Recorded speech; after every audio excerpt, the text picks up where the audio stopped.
আসসালামু আলাইকুম, আমি মোহাম্মদ ইলিয়াস। ওয়েলকাম করছি আমার ফেসবুক পেজ এবং ইউটিউব চ্যানেল। আশা করি আপনারা সবাই ভালো আছেন। দেখেন, আপনাদেরকে একটা জিনিস আজকে শেয়ার করি। এই গত এক সপ্তাহ ধরে এই টাইমলাইনে কিছু জিনিস আমাদের ঘুরতেছে। সেটা হচ্ছে যে আমি আপনার ভিডিওটা অবশ্যই আমার দেখানো দরকার ছিল। যদি আমি পারি আমার ভিডিওতে একদম ছোট করে দেখাই দিব আপনাদেরকে, তখন বুঝবেন। যারা আমরা ব্রাজিল সাপোর্ট করি তারা দেখলাম এই 2-1 বছর ধরে 3 বছর ধরে টিম যখন খারাপ করতেছে যে আমরা আমাদের রূপটা চেঞ্জ করে ফেলতেছি। আসলে আমাদের রূপটা চেঞ্জ না করে দরকার যে টিমের পাশে দেখা এবং সাপোর্ট করা, এইটুকুই। কারণ আমরা তো ওদের পাশে গিয়ে কখনো এখন সাপোর্ট করতে পারবো না। সো আমাদের দরকার আমরা যেখান থেকে সাপোর্ট করি ওইটাকে সাপোর্ট করা। কারণ আপনাকে আমি একটা এক্সাম্পল দিই। আপনার কাছে একটা মুরগি আছে, ওই মুরগিটা আপনার প্রতিদিনই কি ডিম পারবে? নির্দিষ্ট একটা সময় সে ডিম পারবে। সেম প্রত্যেকটা ক্ষেত্রে। সো আমাদের বোঝার দরকার যে খারাপ সময়টাতে টিমের পাশে থাকাটা সবচেয়ে জরুরি। অনেকে ট্রল করতেছে, অনেকে অনেক কিছু বলতেছে, কথার তর্কাতর্কি অনেক কিছু দেখলাম।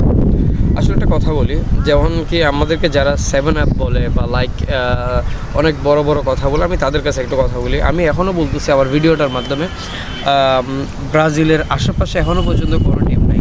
ব্রাজিলের আশেপাশে এবং ব্রাজিলের পাশে যদি কেউ অবস্থান করতে চাই, তার থেকে আপনার আরও 10-20 বছর 25 বছর আগায় যেতে হবে। সো আমি চাই না অনেক বেশি কথা বলতে, বাট এই জিনিসটা আমি জাস্ট ব্রাজিল ফ্যানদের জন্য বলতেছি। আপনারা দেখলাম যে এই শরীয়তপুরে সেই ব্রাজিলের ড্রেস করে আর্জেন্টিনার ড্রেসটা পরতেছে। এই জিনিসটা আসলে আপনি সুযোগ সন্ধানী। যেমন কি আপনার বাবা আপনাকে যখন ভরণ পোষণ করতে পারছে তখন আপনি তাকে বাবা ডাকছেন, কিন্তু এখন ভরণ পোষণ করতে পারতেছে না তাহলে আপনি তাকে বাবা ডাকতেছেন না। That's right. আমার কথা যদি খারাপ হয় আপনার আমার কমেন্ট সেকশনে জানিয়ে দিবেন। আপনার বাবা খাওয়াইতে পারলে আপনি বাবা ডাকবেন, খাওয়াইতে না পারলে বাবা ডাকবেন না। সেম টিম রেজাল্ট সবসময় করতে পারে না। সেম আপনিও কি প্রতিদিন কি মাছ মাংস দিয়ে ভাত খেতে পারবেন না। সবার ক্ষেত্রে সেম। হ্যাঁ, গত 2 বছর 21 সাল থেকে আর্জেন্টিনা প্রচুর ভালো খেলতেছে, এটা কিন্তু রাইট যে ওরা অনেক ভালো খেলতেছে। ওদের প্লেয়ারদের ডেডিকেশনটা হাই, 100% বলে কি ডেডিকেশন, এই জন্য কি ওরা অনেক ভালো খেলতেছে। কিন্তু ওদের কাছে একটা মেসি ছিল, আর কিছু ছিল না। কিন্তু তাদের 11 জনের ডেডিকেশনের কারণে ওরা আজকে কোপা আমেরিকা চ্যাম্পিয়ন, প্লাস আপনার এখন ওয়ার্ল্ড কাপ চ্যাম্পিয়ন, এরপর এখন আবার কোপা ফাইনাল উঠলো। সব কিছু ডেডিকেশনের কারণে আমাদের অনেক কিছু এখানে ভেঙে গেছে। এটা কোনো ব্যাপার না। যখন আমাদের ভালো সময় গেছে তখন আমরা অনেক বেশি হাসি খুশি ছিলাম এবং টিমের সাথে ছিলাম। আমি আপনাদের কাছে একটা রিকোয়েস্ট করবো, যারা জেনুইন ব্রাজিল টিম সাপোর্ট করেন তারা কখনো এই টাইপসের করতে পারেন না। খারাপ সময়টাতে অন্যজনকে বাপ ডাকতে পারেন না।